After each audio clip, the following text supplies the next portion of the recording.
Hydrogen और उसके compounds की स्टडी में एक बार फिर से हम सभी लोगों का वेलकम करते हैं। पिछले क्लास में हम लोगों ने हाइड्रोजन के ऊपर बात की है। पीरियोडिक टेबल में हाइड्रोजन का पोजीशन क्या है, हाइड्रोजन को हम कैसे बना सकते हैं, हाइड्रोजन की क्या प्रॉपर्टीज हैं, हाइड्रोजन का क्या यूज है। यहाँ पर हम हाइड्रोजन के कंपाउंड्स पर फोकस कर रहे हैं और हाइड्रोजन का सबसे इंपॉर्टेंट कंपाउंड पानी, हमें पानी पर इस क्लास में फोकस करना है। हाइड्रोजन के और भी कंपाउंड्स हैं जिनके बारे में हम अगले क्लास में देखेंगे। तो जब भी हम किसी कंपाउंड की स्टडी करते हैं तो हमारे पास 3-4 मुद्दे होते हैं। उस कंपाउंड का स्ट्रक्चर क्या है, उस कंपाउंड को हम कैसे बना सकते हैं, उस कंपाउंड के रिएक्शंस और प्रॉपर्टीज क्या है, और उस कंपाउंड का यूज क्या है। तो यहाँ पर हम वही बातें फिर से करेंगे। पानी का स्ट्रक्चर कैसा है, पानी के मॉलिक्यूल का स्ट्रक्चर कैसा है। हम पानी को बनाने की बात नहीं करेंगे क्योंकि हमारी धरती पर पानी बहुत सारा मौजूद है। ये हो सकता है कि भाई हम लोगों ने पानी आजकल बहुत गंदा कर दिया है तो साफ पानी हमें न मिले, लेकिन पानी तो बहुत सारा मौजूद है। ठीक है, तो पानी बनाने की हमें कोई बात नहीं करनी है। और रही बात साफ करने की, तो वो कभी कहीं सुटेबल जगह पर हम लोग जरूरत पड़ेगी तो करेंगे। पानी के रिएक्शंस थोड़े हम देखेंगे और पानी का यूज भी देखेंगे। तो शुरुआत स्ट्रक्चर से करते हैं। पानी के मॉलिक्यूल का अगर हम एक रफ इलेक्ट्रॉनिक स्ट्रक्चर बनाए, ऐसा बनेगा। ऑक्सीजन के आउटर मोस्ट सेल में 6 इलेक्ट्रॉन्स होते हैं, 2 इलेक्ट्रॉन उसने शेयरिंग में लगा दिया है, बाकी का 4 इलेक्ट्रॉन, मतलब कि 2 लोन पेयर वहां पर बचा हुआ है। शेप की बात करें तो हम इसको टेट्राहेड्रल स्टाइल में बनाएंगे। ये हुआ ऑक्सीजन, एक लोन पेयर प्लेन से बाहर की तरफ, एक लोन पेयर प्लेन से अंदर की तरफ, और 2 हाइड्रोजन हम प्लेन में बना दे रहे हैं। टेट्राहेड्रल में जो 4 डायरेक्शंस होते हैं या जो 4 आर्म्स होते हैं, उनके बीच का एंगल 109 डिग्री 28 मिनट होता है। लेकिन ये रेगुलर या आइडियल टेट्राहेड्रल तो है नहीं, क्योंकि ये चारों सेम नहीं है। 2 लोन पेयर है और 2 बॉन्ड्स हैं, और हम जानते हैं लोन पेयर का रिपल्सन ज्यादा होता है, तो ये ज्यादा रिपल्सन करेगा तो ये वाला एंगल ज्यादा हो जाएगा, ये वाला एंगल थोड़ा ज्यादा होगा, ये वाला एंगल थोड़ा ज्यादा होगा, और ये वाला एंगल थोड़ा कम होगा। 109 डिग्री ना हो करके ये जो हाइड्रोजन ऑक्सीजन हाइड्रोजन का एंगल है ये करीब करीब 105 डिग्री के आसपास होता है। Special feature hydrogen bonding. पानी के मॉलिक्यूल में हाइड्रोजन बॉन्डिंग होता है। जब भी कहीं पर OH बॉन्ड हमें दिखाई पड़ेगा, जब भी कहीं पर हमें NH बॉन्ड दिखाई पड़ेगा, तो वहां पर हाइड्रोजन बॉन्डिंग होती है। पानी के मॉलिक्यूल में भी ये हाइड्रोजन बॉन्डिंग हमें देखने को मिलेगी। ये हाइड्रोजन बॉन्डिंग क्यों और कैसे होता है, तो हम जानते हैं कि ऑक्सीजन और हाइड्रोजन के बीच में एक एक इलेक्ट्रॉन का शेयरिंग है। शेयरिंग मतलब वो इलेक्ट्रॉन ठीक बीचों बीच होना चाहिए, तो इलेक्ट्रॉन बीचों बीच होता नहीं है क्योंकि ऑक्सीजन की इलेक्ट्रोनेगेटिविटी हाइड्रोजन की इलेक्ट्रोनेगेटिविटी से बहुत ज्यादा है। तो इलेक्ट्रॉन जो है बीचों बीच न होकर के ऑक्सीजन की साइड में थोड़ा चला जाता है। इसकी वजह से हम इस बॉन्ड को ऐसे ड्रॉ करते हैं, हाइड्रोजन पर डेल्टा प्लस और ऑक्सीजन पर डेल्टा माइनस, और हम कहते हैं कि हाइड्रोजन जो है इलेक्ट्रॉन डेफिशिएंट हो गया क्योंकि इसका इलेक्ट्रॉन ऑक्सीजन ने खींच लिया, ऑक्सीजन इलेक्ट्रॉन रिच हो गया। तो इलेक्ट्रॉन डेफिशिएंट मतलब इसको इलेक्ट्रॉन की जरूरत है। कहीं पर भी इसको अगर लोन पेयर दिखाई पड़ता है, ठीक है, तो ये इस लोन पेयर को अपनी तरफ अट्रैक्ट करता है। इसी अट्रैक्शन को हम कहते हैं हाइड्रोजन बॉन्डिंग। इसी अट्रैक्शन को हम कहते हैं हाइड्रोजन बॉन्डिंग, और पानी के मॉलिक्यूल में ये हाइड्रोजन बॉन्डिंग हमें देखने को मिलेगा।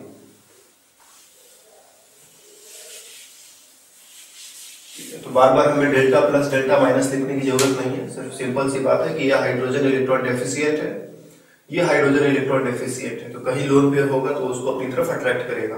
तो क्या ये हाइड्रोजन इस लोन पेयर को अट्रैक्ट करेगा, तो आंसर नहीं, हमें इस लोन पेयर को नहीं अट्रैक्ट कराना है, हमें दूसरे लोन पेयर को अट्रैक्ट कराना है। ये पानी का एक दूसरा मॉलिक्यूल है, इसके पास भी तो लोन पेयर होगा, ठीक है।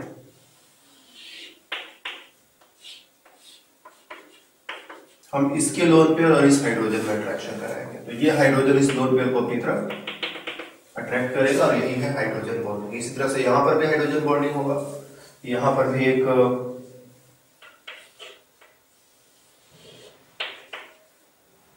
पानी का मॉलिक्यूल रखो, ये देखो अट्रैक्ट अट्रैक्शन हुआ, हाइड्रोजन बॉन्डिंग हुआ।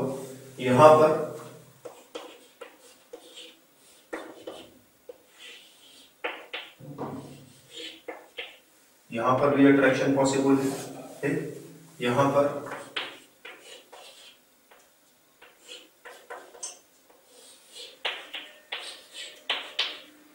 भी अट्रैक्शन पॉसिबल है। बनाते समय यह ध्यान देना है कि ऑक्सीजन, हाइड्रोजन, ऑक्सीजन ये तीनों एक सीधी लाइन में रखे जाते हैं, ठीक है। ऑक्सीजन, हाइड्रोजन, ऑक्सीजन ये तीनों एक सीधी लाइन में रखे जाते हैं। हमने कोशिश किया कि ये सब ऑलमोस्ट सीधे लाइन में रहे। तो ये है पानी के अंदर हाइड्रोजन बॉन्डिंग। हाइड्रोजन ने लोन पेयर को अट्रैक्ट किया, लोन पेयर हाइड्रोजन की तरफ अट्रैक्ट हुआ, लोन पेयर हाइड्रोजन की तरफ अट्रैक्ट हुआ, हाइड्रोजन ने लोन पेयर को अट्रैक्ट किया। तो पानी के मॉलिक्यूल ने कितना हाइड्रोजन बॉन्ड बनाया? तो अगर सेंटर वाले मॉलिक्यूल को हम देखें तो सेंटर वाले मॉलिक्यूल ने 4 हाइड्रोजन बॉन्ड बना रखे हैं।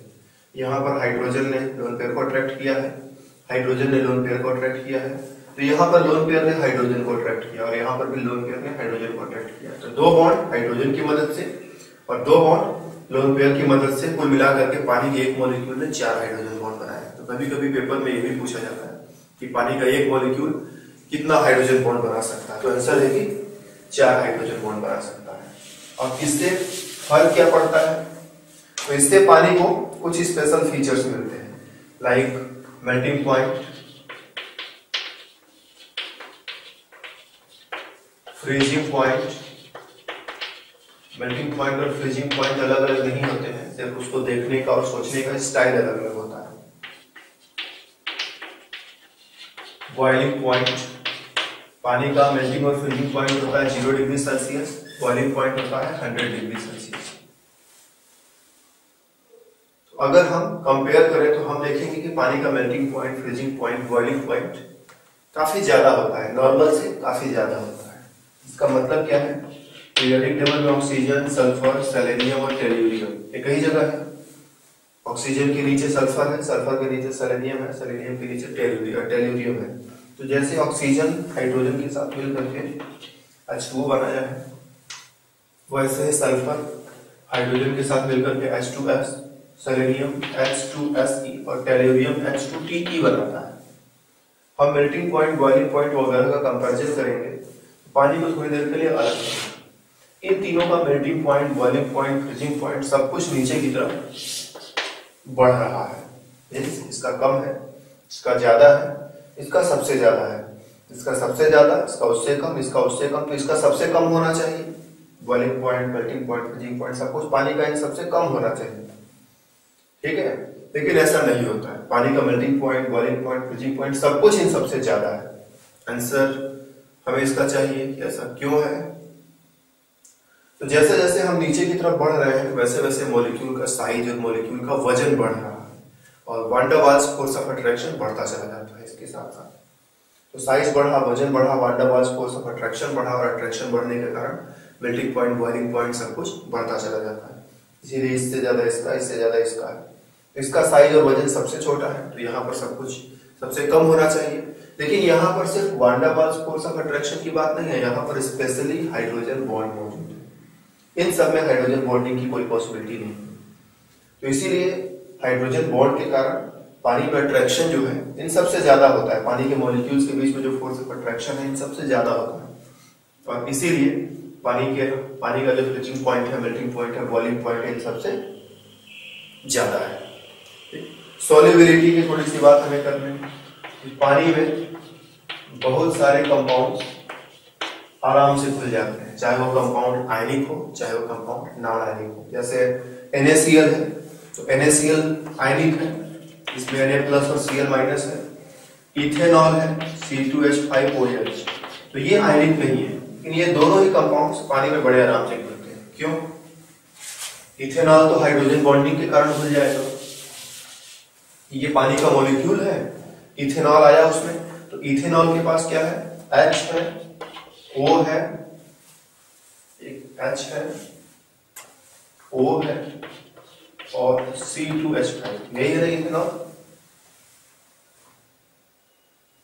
OH बॉन्ड है, मतलब ये हाइड्रोजन इलेक्ट्रॉन डेफिशिएंट है, ये हाइड्रोजन बॉन्डिंग कर सकता है। तो पानी के मॉलिक्यूल के साथ ये हाइड्रोजन बॉन्डिंग कर लिया। तो इस तरह से इथेनॉल और पानी के मॉलिक्यूल में अट्रैक्शन हो गया मतलब ये दोनों मिलजुल करके एक साथ रहेंगे। इसका मतलब ये है कि इथेनॉल पानी में आराम से घुल जाएगा। ठीक है, दोनों अट्रैक्शन के कारण एक साथ मिलकर रहने के लिए तैयार है और इसीलिए पानी और इथेनॉल एक दूसरे के साथ आराम से मिक्स हो जाते हैं और इथेनॉल पानी में और पानी इथेनॉल में आराम से घुलता है। हम NaCl की बात करें, यहाँ हाइड्रोजन बॉन्डिंग तो नहीं है, लेकिन NaCl में क्या है, सोडियम पर पॉजिटिव है, क्लोराइड पर नेगेटिव है। पानी का जो मॉलिक्यूल है ये डाइपोलर होता है, मतलब इसमें दो पोल्स होते हैं, एक पॉजिटिव पोल और एक नेगेटिव पोल। तो जब सोडियम आयन पानी में जाता है तो पानी के मॉलिक्यूल्स इसको चारों तरफ से घेर देते हैं। क्लोराइड आयन पानी में जाता है तो इसको भी पानी के मॉलिक्यूल जो है चारों तरफ से घेर देते हैं। सोडियम आयन को ये अपने निगेटिव एंड से कंट्रोल करते हैं, पॉजिटिव एंड को इधर कर देते हैं, और क्लोराइड आयन को ये अपने पॉजिटिव एंड से कंट्रोल करते हैं और नेगेटिव एंड को दूर कर देते हैं। तो पानी के मॉलिक्यूल का पॉजिटिव एंड क्लोराइड आयन को अट्रैक्ट कर रहा है, नेगेटिव एंड सोडियम आयन को अट्रैक्ट कर रहा है। इस अट्रैक्शन के कारण ही पानी आराम से सोडियम और क्लोराइड दोनों को अपने अंदर मिला लेता है, दोनों को अपने अंदर घोल लेता है। तो पानी एक बहुत बढ़िया सॉल्वेंट भी है। ठीक है, हाइड्रोजन बॉन्डिंग के कारण पानी का जो सॉलिड स्टेट है वो बड़ा स्पेशल हो जाता है। पानी का सॉलिड स्टेट बहुत स्पेशल हो जाता है। तो ऐसा क्या स्पेशल है पानी के सॉलिड स्टेट में, हमें वो भी समझना पड़ेगा। तो पानी का सॉलिड स्टेट मतलब बर्फ। पानी को फ्रीज कर दोगे तो वो बर्फ बन जाता है। तो बर्फ जो है थोड़ा सा स्पेशल है, और उस स्पेशल को समझने के लिए हमें सबसे पहले एक किसी दूसरे सॉलिड का उसके लिक्विड के साथ कंपैरिजन करना होगा। तो अगर हम किसी सॉलिड का उसी के लिक्विड के साथ, ठीक है, उसके डेंसिटी का कंपैरिजन करें, density of solid greater than density of liquid.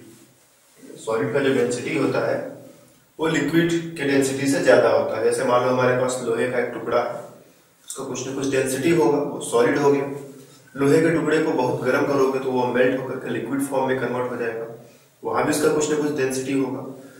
तो लिक्विड फॉर्म की डेंसिटी कम होगी, सॉलिड फॉर्म की डेंसिटी ज्यादा होगी। तो जैसे ही लिक्विड में सॉलिड को मिलाओगे वो सॉलिड उसमें डूब जाएगा। ठीक है, जैसे ही लिक्विड में सॉलिड को मिलाओगे वो सॉलिड उसमें डूब जाएगा। जिस चीज की डेंसिटी ज्यादा होती है वो लिक्विड में तैरता नहीं है, बल्कि लिक्विड में डूब जाता है। तो सॉलिड फॉर्म की डेंसिटी ज्यादा है, मतलब वो लिक्विड में डूब जाएगा। बर्फ के केस में अपोजिट सिचुएशन है कि बर्फ का डेंसिटी पानी के डेंसिटी से कम है, इसीलिए बर्फ जो है पानी में डूबता नहीं है, बल्कि बर्फ पानी के ऊपर तैरता रहता है, और इसकी वजह से पानी बहुत स्पेशल हो जाता है। जाड़े के दिन में जो तालाब वगैरह है उसमें तो ढेर सारी मछलियां और दूसरे भी छोटे मोटे जानवर रहते ही हैं। तो जाड़े के दिन में जब टेम्परेचर बहुत कम हो जाता है तो तालाब का पानी जम जाता है। तो क्या सारे उसमें रहने वाले मछलियां वगैरह मर जाएंगे? आंसर है नहीं, क्योंकि सिर्फ ऊपर का पानी जमता है, नीचे का पानी नहीं जमता है। नीचे का पानी का टेम्परेचर 4 डिग्री सेल्सियस पर मेंटेन रहता है। ऐसा कैसे हुआ? क्योंकि पानी के तुलना में बर्फ की डेंसिटी कम है। तो पानी जब जमेगा तो सबसे पहले ऊपर का ही पानी जमेगा। ठीक है, जो एटमॉस्फेयर है उसके कांटेक्ट में नीचे का पानी तो होता नहीं है, ऊपर का पानी होता है। तो पहले ऊपर वाला पानी ठंडा होकर के जम जाएगा, और जब वो जम गया तो वो नीचे नहीं डूबता है, वो ऊपर ही तैरता रहता है। और कोई सॉलिड होता तो नीचे डूब जाता है, लेकिन पानी का केस है इसीलिए ऊपर ही तैरता रहेगा। अब इसकी वजह से अंदर और बाहर का कांटेक्ट जो है वो खत्म हो गया। अब एटमॉस्फेयर नीचे वाले पानी को ठंडा नहीं कर सकता है।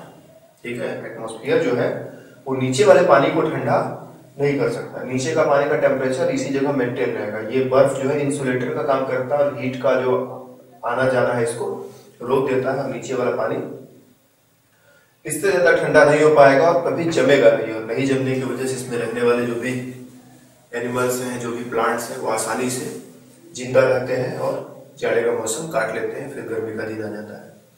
तो बिल्कुल यही चीज हो रहा है यहाँ पर। जनरल केस में सॉलिड का डेंसिटी ज्यादा होता है, लिक्विड का डेंसिटी कम होता है, और सॉलिड अपने ही लिक्विड में डूब जाता है। लेकिन पानी में ऐसा नहीं है, पानी में सॉलिड का डेंसिटी कम है, लिक्विड का डेंसिटी ज्यादा है। इसीलिए सॉलिड मतलब कि बर्फ जो है पानी के ऊपर तैर रहा है, ऐसा क्यों हो रहा है? इस हाइड्रोजन बॉन्डिंग के कारण, कि हाइड्रोजन बॉन्डिंग के कारण पानी के मॉलिक्यूल्स में काफी गैप्स रह जाते हैं, काफी जगह रह जाती है, और इसी की वजह से उसका डेंसिटी जो है वो कम रह जाता है और पानी जो है आराम से बर्फ जो है पानी के ऊपर आराम से तैरता रहता है। और थोड़ी सी बात पानी के रिएक्शंस की भी हमें करनी है। तो पानी के फिजिकल प्रॉपर्टीज पर हम लोगों ने अभी तक बात की। अब थोड़ी बात जो है हम लोगों को पानी के रिएक्शंस की भी करनी है कि पानी किस किस तरह के रिएक्शंस करता है। तो पानी बहुत तरह के रिएक्शंस करता है, सबको एक क्लास में समेट पाना बहुत मुश्किल है, फिर भी कुछ रिएक्शंस जो है पानी के हम तुम लोगों को दिखाते हैं।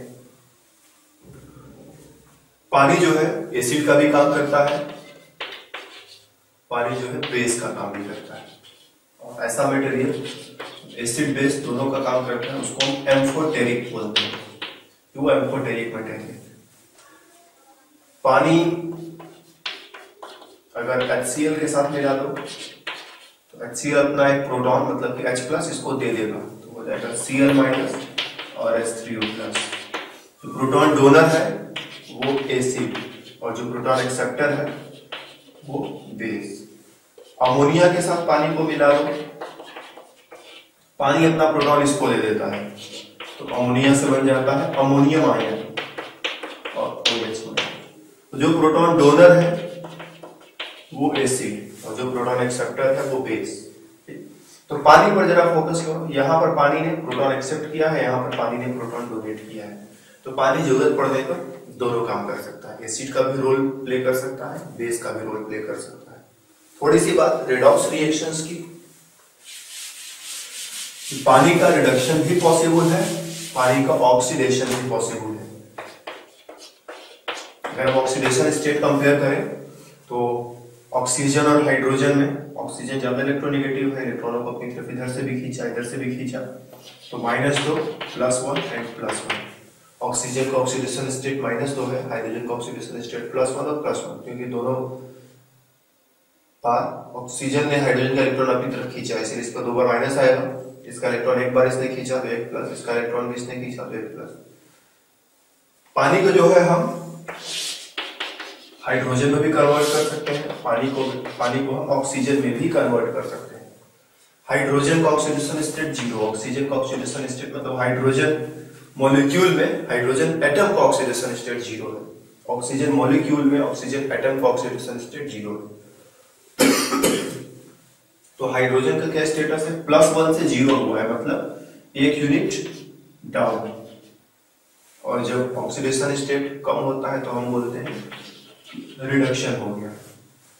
ऑक्सीजन का ऑक्सीडेशन स्टेट -2 से 0 हो गया, मतलब 2 यूनिट अप। और जब ऑक्सीडेशन स्टेट बढ़ता है तो हम कहते हैं कि वहां पर ऑक्सीडेशन हो गया। ठीक है, ऑक्सीडेशन स्टेट 2 यूनिट बढ़ा है मतलब यहाँ पर ऑक्सीडेशन हो रहा है, ऑक्सीडेशन स्टेट 1 यूनिट कम हुआ है मतलब रिडक्शन हुआ है। तो जब पानी हाइड्रोजन में अगर कहीं कन्वर्ट हो जाए तो हम बोलेंगे कि यहाँ पानी का रिडक्शन हुआ है। अगर पानी ऑक्सीजन में कन्वर्ट हो जाता है तो हम कहते हैं कि पानी का ऑक्सीडेशन हुआ है। और पानी में दोनों पॉसिबिलिटी होती है, कुछ जगह पानी का रिडक्शन हो जाता है और कुछ जगह पानी का ऑक्सीडेशन हो जाता है। बस हमें ध्यान रखना है कि पानी कन्वर्ट किस में हो रहा है।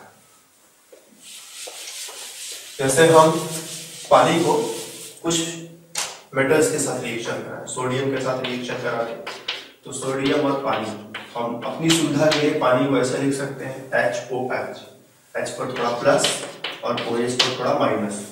सोडियम रिएक्शन में सोडियम प्लस में कन्वर्ट हो जाता है, तो जब वो सोडियम प्लस में कन्वर्ट होगा तो OH माइनस और सोडियम प्लस मिल करके NaOH बना देंगे। और जो ये हाइड्रोजन है ये मॉलिक्यूलर फॉर्म में हाइड्रोजन का मॉलिक्यूल बन करके उड़ जाएगा। तो यहाँ पर पानी का रिडक्शन हो गया। देखो पानी से क्या बना है? हाइड्रोजन गैस बना है, मतलब रिडक्शन हुआ। अगर रिडक्शन हुआ है तो किसी न किसी का ऑक्सीडेशन भी हुआ होगा, तो आंसर है यस। ऑक्सीडेशन किसका हुआ है? सोडियम का। सोडियम यहाँ 0 ऑक्सीडेशन स्टेट में है, यहाँ प्लस ऑक्सीडेशन स्टेट में, तो सोडियम का ऑक्सीडेशन हो गया। इसी तरह से अगर हम पोटेशियम के साथ में रिएक्शन कराएं, पोटेशियम प्लस पानी का मॉलिक्यूल मिल करके पोटेशियम हाइड्रोक्साइड और हाइड्रोजन गैस बनाते हैं। हम कैल्शियम के साथ रिएक्शन कराएं, कैल्शियम और पानी के मॉलिक्यूल आपस में मिल करके कैल्शियम हाइड्रोक्साइड और हाइड्रोजन गैस बनाते हैं। ठीक है, तो सभी मेटल्स पानी के साथ रिएक्शन करके ऐसा नहीं करते। कुछ मेटल्स जो है पानी के साथ रिएक्शन करके हाइड्रोजन गैस बना सकते हैं और मेटल का हाइड्रोक्साइड बन जाता है, और कुछ मेटल्स ऐसा नहीं कर सकते। तो हमें सोचना है कि कौन कौन सा मेटल कर सकता है। ये सब रिडक्शन का बात है, पानी का रिडक्शन हो रहा है। ठीक है, रिडक्शन ऑफ वाटर।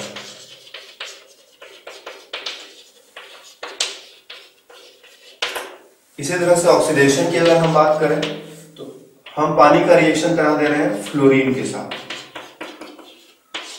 फ्लोरीन और पानी का मॉलिक्यूल मिलकर के HF बनाते हैं और ऑक्सीजन जो है वो फ्री हो जाता है। ऑक्सीजन फ्री होने का मतलब ऑक्सीडेशन हो रहा है। रिडक्शन किसका हुआ? तो इस फ्लोरीन का रिडक्शन हुआ, क्योंकि यहाँ फ्लोरीन 0 ऑक्सीडेशन स्टेट में और यहाँ पर -1 ऑक्सीडेशन। तो अगर पानी का ऑक्सीडेशन हो रहा है तो किसी न किसी मटेरियल का रिडक्शन भी होगा। पानी का रिडक्शन हो रहा है तो किसी न किसी मटेरियल का ऑक्सीडेशन भी हो रहा है। यहाँ पर ऑक्सीडेशन किसका हुआ है? सोडियम का, पोटेशियम का, कैल्शियम का। यहाँ पर रिडक्शन किसका हुआ है? फ्लोरीन का। तो एक जनरल सा थिंकिंग है, जहां पर फ्लोरीन काम करता है वहां क्लोरीन को भी काम करना चाहिए, वहां ब्रोमीन को भी काम करना चाहिए, वहां आयोडीन को भी काम करना चाहिए, क्योंकि fluorine, chlorine, bromine, iodine periodic table में एक ही जगह होते हैं। तो जब हम पानी का रिएक्शन क्लोरीन के साथ कराते हैं तो हमें ऐसा रिजल्ट नहीं मिलता है, हमें ऑक्सीजन नहीं मिलता है। ठीक है, मतलब क्लोरीन जो है पानी का ऑक्सीडेशन नहीं कर पाएगा। क्लोरीन के साथ पानी का रिएक्शन होता है लेकिन वो पानी का ऑक्सीडेशन नहीं कर पाता है, कुछ और रिएक्शन होता है। क्या रिएक्शन होता है हम समय के साथ बाद में देखेंगे, जब हम हैलोजेंस की स्टडी करेंगे तो वहां पर देखेंगे। यहाँ पर सिर्फ हम यही कह रहे हैं कि क्लोरीन जो है पानी का ऑक्सीडेशन नहीं कर पाता। इसी तरह से ब्रोमीन और आयोडीन जो है वो भी पानी का ऑक्सीडेशन नहीं कर पाता, सिर्फ और सिर्फ फ्लोरीन ही पानी का ऑक्सीडेशन कर पाता है। रिडक्शन की बात करें तो जो बहुत एक्टिव मेटल्स हैं वो पानी का रिडक्शन कर सकते हैं। जो कम एक्टिव मेटल्स हैं, लाइक हमारे पास सपोज कॉपर है, ठीक है, कॉपर के साथ हम पानी का ये रिएक्शन कराने की कोशिश करें तो रिएक्शन फेल हो जाएगा, रिएक्शन नहीं होगा। हम कैसे एक्सप्लेन करेंगे कि कुछ मेटल्स पानी का रिडक्शन कर देते हैं जबकि कुछ मेटल्स पानी का रिडक्शन नहीं कर पाते हैं। फ्लोरीन पानी का ऑक्सीडेशन कर देता है जबकि क्लोरीन, ब्रोमीन और आयोडीन पानी का ऑक्सीडेशन नहीं कर पाते हैं। तो इसके लिए हम लोगों को इलेक्ट्रोकेमिस्ट्री का इलेक्ट्रोकेमिकल सीरीज उसका हेल्प लेना पड़ेगा। हम इलेक्ट्रोकेमिकल सीरीज में जानते हैं जो बहुत सारे मेटल्स हैं, नॉन मेटल्स हैं, सबको वहां पर रखा गया है। उनके रिडक्शन पोटेंशियल के घटते हुए या बढ़ते हुए ऑर्डर में।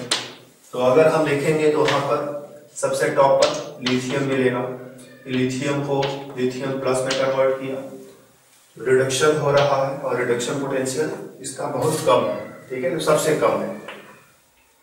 थोड़ा सा और आगे आएंगे तो हमें कहीं ना कहीं सोडियम भी मिलेगा, उसी में कहीं ना कहीं पोटेशियम भी मिलेगा, उसी में कहीं ना कहीं जो है हमें कैल्शियम भी मिलेगा। ठीक है, उसी में हमको पानी भी मिलेगा, पानी का रिडक्शन किया। उसी में दूसरे मेटल्स भी मिलेंगे लाइक कॉपर। ठीक है, तो ये है लिथियम के लिए रिडक्शन का प्रोसेस। लिथियम आयन से लिथियम बनेगा तो रिडक्शन होगा, सोडियम आयन से सोडियम बनेगा तो रिडक्शन होगा, पोटेशियम आयन से पोटेशियम बनेगा तो रिडक्शन होगा, पानी से हाइड्रोजन बनेगा तो रिडक्शन होगा, कॉपर प्लस से कॉपर आयन बनेगा तो रिडक्शन होगा। ओके, कॉपर प्लस से कॉपर आयन बनेगा तो रिडक्शन होगा। F2 से F माइनस बनेगा तो रिडक्शन होगा। ऑक्सीजन से पानी बनेगा, ठीक है ना, पानी से ऑक्सीजन का बनना ऑक्सीडेशन होता है, तो ऑक्सीजन से पानी का बनना रिडक्शन होगा। हम सब कुछ रिडक्शन के टर्म्स में लिख रहे हैं।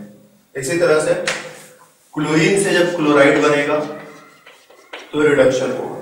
तो ये जो ऑर्डर लिखा है हमने ऑलमोस्ट की तरफ से सही ऑर्डर ही लिखा है कि इसका रिडक्शन पोटेंशियल सबसे कम है, इसका थोड़ा ज्यादा, इसका थोड़ा ज्यादा, इसका थोड़ा और ज्यादा, इसका थोड़ा और ज्यादा, इसका थोड़ा और ज्यादा, इसका थोड़ा और ज्यादा, इसका थोड़ा और ज्यादा। तो इस तरह से है। ठीक है, हमने इस तरह से लिख दिया कि रिडक्शन पोटेंशियल इस तरह से बढ़ता हुआ चला जा रहा है। अब इस रिएक्शन को देखा जाए तो यहां पर क्या है, सोडियम है और पानी है, दोनों को मिलाया गया है। दोनों में से एक का रिडक्शन होगा और एक का ऑक्सीडेशन होगा। किसका रिडक्शन होगा, किसका ऑक्सीडेशन होगा? तो इस टेबल की मदद से, इलेक्ट्रोकेमिकल सीरीज की मदद से हम बता सकते हैं। हम कहेंगे रिडक्शन उसी का होगा जिसका रिडक्शन पोटेंशियल ज्यादा होगा। ठीक है, रिडक्शन उसी का होगा जिसका रिडक्शन पोटेंशियल ज्यादा होगा। तो सोडियम और पानी, ठीक है, इन दोनों का कंपैरिजन करें तो किसका रिडक्शन पोटेंशियल ज्यादा है? तो देखो नीचे की तरफ आने पर रिडक्शन पोटेंशियल बढ़ता चला जा रहा है, इसीलिए इसका रिडक्शन पोटेंशियल ज्यादा है, तो सोडियम के साथ इसका रिडक्शन हो जाएगा। इसी तरह से पोटेशियम से भी ज्यादा है तो पोटेशियम के साथ भी इसका रिडक्शन हो जाएगा। लिथियम से भी ज्यादा है तो लिथियम के साथ भी पानी का रिडक्शन हो जाएगा। लेकिन कुछ मेटल्स पानी के नीचे भी तो मिलेंगे, कुछ मेटल्स पानी के ऊपर मिलेंगे, कुछ मेटल्स पानी के नीचे मिलेंगे। तो जो पानी के नीचे वाले मेटल्स हैं उनके साथ पानी का रिडक्शन पॉसिबल नहीं है। जो मेटल्स बहुत एक्टिव है, जो पानी से ऊपर रखे गए हैं यहाँ पर, ठीक है, उनके साथ पानी का रिडक्शन पॉसिबल है। लेकिन जो नीचे रखे गए हैं पानी से, जो मेटल्स पानी से नीचे हैं, उनके साथ पानी का रिडक्शन पॉसिबल नहीं है। ठीक है, इट्स वेरी सिंपल। जहां पर पानी का रिडक्शन पोटेंशियल मेटल के रिडक्शन पोटेंशियल या मेटल आयन के रिडक्शन पोटेंशियल से ज्यादा होगा, वहीं पर पानी का रिडक्शन पॉसिबल है, नहीं तो रिडक्शन पॉसिबल नहीं है। करेक्ट, जहां पर पानी का रिडक्शन पोटेंशियल मेटल आयन के रिडक्शन पोटेंशियल से ज्यादा होगा, वहीं पर पानी का रिडक्शन पोटेंशियल ज्यादा है। पानी का रिडक्शन पोटेंशियल इन सबसे ज्यादा है, तो इसीलिए पानी के साथ, मतलब पानी का इन सब के साथ रिडक्शन हो जाएगा। सोडियम के साथ रिडक्शन हो जाएगा, पोटेशियम के साथ हो जाएगा, कैल्शियम के साथ हो जाएगा, कॉपर के साथ नहीं हो रहा। मतलब जरूर यहाँ पर पानी का रिडक्शन पोटेंशियल कम होगा और कॉपर का रिडक्शन पोटेंशियल, मतलब कॉपर आयन का रिडक्शन पोटेंशियल ज्यादा होगा। ऑक्सीडेशन वाले टर्म्स में थोड़ी बात करें हम, फ्लोरीन का रिडक्शन पोटेंशियल कुछ न कुछ होगा ही होगा, उससे ज्यादा ऑक्सीजन का है, ठीक है, उससे ज्यादा क्लोरीन का है। करेक्ट, कुछ उल्टा लिख दिया है हमने यहाँ पर हमने जो है कुछ उल्टा लिख दिया है, और इसको करेक्शन करने की जरूरत है। फ्लोरीन कहीं इधर होगा, क्लोरीन कहीं इधर होगा। ठीक है, ये क्लोरीन का रिडक्शन पोटेंशियल कुछ न कुछ है, पानी का रिडक्शन पोटेंशियल, मतलब ऑक्सीजन का रिडक्शन पोटेंशियल पानी के साथ अगर देखें, या पानी का रिडक्शन पोटेंशियल ऑक्सीजन के साथ देखें, जो भी बोले, इधर से बोल लो चाहे इधर से बोल लो, कोई खास हमें फर्क नहीं पड़ता है। तो इस कपल का रिडक्शन पोटेंशियल ज्यादा है, इसका कम है, इसका ज्यादा है, इसका और भी ज्यादा है। तो यहाँ पर जो रिएक्शन हो रहा है, हम देख रहे हैं कि फ्लोरीन का रिडक्शन हुआ है और पानी का ऑक्सीडेशन हुआ है। तो फ्लोरीन का रिडक्शन क्यों हुआ है? क्योंकि फ्लोरीन का रिडक्शन पोटेंशियल ज्यादा है पानी के कंपैरिजन में। ठीक है, क्योंकि फ्लोरीन का रिडक्शन पोटेंशियल जो है ज्यादा है, इसीलिए फ्लोरीन का रिडक्शन हुआ और पानी का ऑक्सीडेशन हो गया है। अगर हम क्लोरीन से कंपैरिजन करें तो क्लोरीन का रिडक्शन पोटेंशियल पानी से ज्यादा नहीं है, मतलब क्लोरीन का रिडक्शन पानी के साथ उस तरह से पॉसिबल नहीं है जिस तरह से फ्लोरीन के साथ हो गया। तो यही रीजन है कि फ्लोरीन खुद का रिडक्शन और पानी का ऑक्सीडेशन कर देता है, लेकिन क्लोरीन खुद का रिडक्शन और पानी का ऑक्सीडेशन नहीं कर पाता है। क्योंकि जब हम कंपेयर कर रहे हैं तो हमें रिजल्ट साफ साफ दिखाई पड़ रहा है। तो फ्लोरीन का रिडक्शन पोटेंशियल तो ज्यादा है, क्योंकि नीचे की तरफ रिडक्शन पोटेंशियल बढ़ता चला रहा है। तो फ्लोरीन का रिडक्शन पोटेंशियल ज्यादा है, इसलिए फ्लोरीन का रिडक्शन और पानी का ऑक्सीडेशन हो गया। लेकिन क्लोरीन में वो बात नहीं है, ब्रोमीन में वो बात नहीं होगी, आयोडीन में भी वो बात नहीं होगी। तो क्लोरीन, ब्रोमीन, आयोडीन वगैरह पानी का उस तरह से ऑक्सीडेशन नहीं कर सकते हैं जिस तरह से कि फ्लोरीन कर सकता है। ठीक है, तो ये हुआ पानी का एक और प्रॉपर्टी कि पानी एसिड का काम करता है, पानी बेस का काम करता है, पानी का ऑक्सीडेशन भी पॉसिबल है, पानी का रिडक्शन भी पॉसिबल है। ठीक है, पानी के और भी बहुत सारे रिएक्शंस है, लेकिन अब सारे रिएक्शंस को हम एक साथ कई जगह पर नहीं डील कर सकते हैं। पानी बहुत महान चीज है, जैसा जैसा जब जरूरत होगा हम पानी की बात थोड़ी थोड़ी सब जगह करते रहेंगे। और फाइनली थोड़ा सा पानी का एप्लीकेशन और यूज, पानी का यूज क्या है, पानी का एप्लीकेशन क्या है। तो ये तो कोई बहुत कहने और बताने की बात नहीं है कि पानी हमारे लिए बहुत यूजफुल है। पानी हम पीते हैं, पानी से हम नहाते हैं, पानी से मुंह धोते हैं, पानी से खाना बनाते हैं, पानी में सब्जी बनाते हैं, पानी में चाय बनाते हैं, पानी का बहुत यूज करते हैं। इंडस्ट्रीज में पानी का बहुत यूज है, कहीं सॉल्वेंट के तौर पर, कहीं किसी और तौर पर, कहीं रिएक्शन कराने में। तो पानी के बहुत सारे यूज भी हैं जिसको यहाँ पर बोलना कोई खास मीनिंगफुल है नहीं। पानी का जैसा जैसा जहां जहां यूज होगा वो सामने हमारे आता चला जाएगा केमिस्ट्री में। तो ये हुआ हमारी तरफ से पानी का आदान प्रदान। ठीक है, कि पानी जो है उसका स्ट्रक्चर कैसा होता है, पानी किस तरह के रिएक्शंस करता है, नेचर में पानी का स्पेशल रोल, कि बर्फ जम जाने के बाद भी नदी के जो जीव जंतु है वो आराम से जिंदा रहते हैं, क्योंकि पानी का डेंसिटी बर्फ के डेंसिटी से ज्यादा है, बर्फ का डेंसिटी पानी की डेंसिटी से कम है, तो बर्फ हमेशा ऊपर तैरता है। नीचे जो पानी है उसका टेम्परेचर 4 डिग्री सेल्सियस पर मेंटेन रहता है और नीचे का पानी नहीं जमता है, सभी जीव जंतु जिंदा रहते हैं। और पानी के कुछ रिएक्शन, ठीक है, अब हमें भी जो है बहुत देर से हम चिल्ला रहे हैं तो हमारा भी जो है गला थोड़ा थोड़ा सूख रहा है और हमें भी पानी की जरूरत पड़ गई है, तो हम चलते हैं पानी पीने के लिए। फिर से मिलेंगे अगले क्लास में।